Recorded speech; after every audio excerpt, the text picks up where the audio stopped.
យកគិតថាបងជាមួយចាស់សារាសំគ្នាអត់ សំខ្លាំងបង1000%មក ឥឡូវបើសិនជាបងចូលទៅសួរសាចាស់សារាអីចឹងណាអូនឯងគិតមកទៅក្នុងនាមជាប្អូនចឹងណា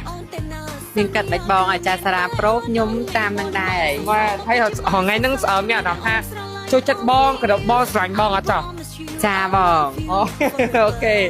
អញ្ចឹងឥឡូវហ្នឹងបងមានកដោឲ្យអូនឯង ហាកដោទេណា ឲ្យកដោដើម្បីយកឲ្យមកឲ្យអីអញ្ចឹងណា អូខេចង់និយាយថាឥឡូវយើងបាច់ប្រើប្រាស់ជាមួយនឹងផលិតផលតែលេខ2អ្នកគ្នាខ្មែរយើងក៏មានតែទឹកឃ្មុំដែរសម្រាប់តែទឹកឃ្មុំ Freshie នេះបានចេញជារូបរាង10ថ្មីស្អាតតសម័យអ្នកគ្នាសូម្បីតែលើកថតកាន់ណាក៏ស្អាតដែរហើយបាននិយាយពីរសជាតិគេវិញអ្នកគ្នាគឺឆ្ងាញ់ស្រស់ស្រាយផលិតដោយក្រុមហ៊ុនធំមានគុណភាពល្អជឿជាក់ទុកចិត្តបានតែប៉ុណ្្នឹងអ្នកគ្នានឹងពេលមានកម្មវិធីអីអ្នកគ្នាអាចទិញផ្ញើអ្នកមានគុណទៀតគឺកាន់តែល្អដោយសារតែវាផលិតផលបកគុណខ្មែរអូខេអ្នកគ្នាថ្ងៃនេះសូមបដាស្រីសាចូលកម្មវិធីមួយថ្ងៃអនុញ្ញាតអត់ អនុញ្ញាត អូយអ្នកគ្នាថ្ងៃនេះគេតែងខ្លួនជាងមកដូចបាប៊ីអញ្ចឹងណាបើតែលើថាថ្ងៃហ្នឹងមុនមកគឺផ្ដាំផ្ញើខ្ញុំតែង Freshie ចេញថ្មីឲ្យត្រូវអត់ មានអារម្មណ៍ថាចង់ សេចទឹករហូតហើយចង់សេចទឹកអូខេអ្នកគ្នានេះគឺជា Freshie តែទឹកខ្ញុំចេញថ្មីអ្នកគ្នាហើយដែលសំខាន់ណាយើងមានអានេះឲ្យកុំប្រើប្រាស់ផ្ទះរបស់លេខ2ទៀតហើយដែលសំខាន់ហើយឆ្ងាញ់ថាសាក់មើល អូយស្រឡាញ់ខ្ញុំណាឲ្យខ្ញុំមើលខ្លួនឯងទៀត ញ៉ាំតិចបានហើយប្រឡាក់ក្រែមមក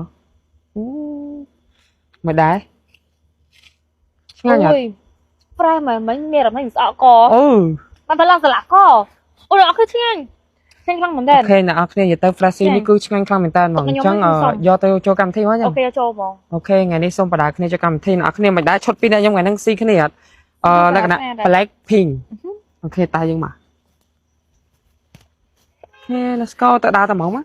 ឥឡូវយើងបាច់ប្រើប្រាស់ជាមួយនឹងផលិតផលតែលេខ2អ្នកគ្នាខ្មែរយើងក៏មានតែទឹកឃ្មុំដែរសម្រាប់តែទឹកឃ្មុំ Freshie នេះបានចេញជារូបរាង10ថ្មីស្អាតតសម័យអ្នកគ្នាសូម្បីតែលើកថតកាន់ណាក៏ស្អាតដែរហើយបាននិយាយពីរសជាតិគេវិញអ្នកគ្នាគឺឆ្ងាញ់ស្រស់ស្រាយផលិតដោយក្រុមហ៊ុនធំមានគុណភាពល្អជឿជាក់ទុកចិត្តបានតែប៉ុណ្្នឹងអ្នកគ្នានឹងពេលមានកម្មវិធីអីអ្នកគ្នាអាចទិញផ្ញើអ្នកមានគុណទៀតគឺកាន់តែល្អដោយសារតែវាផលិតផលបកគុណខ្មែរនិយាយទៅឃើញគេសង្ហាឃើញគេស្អាតស្អាតហ្នឹងតើអ្នកគ្នាមិនមែនគេអត់លាបអីទេមុខគេនេះ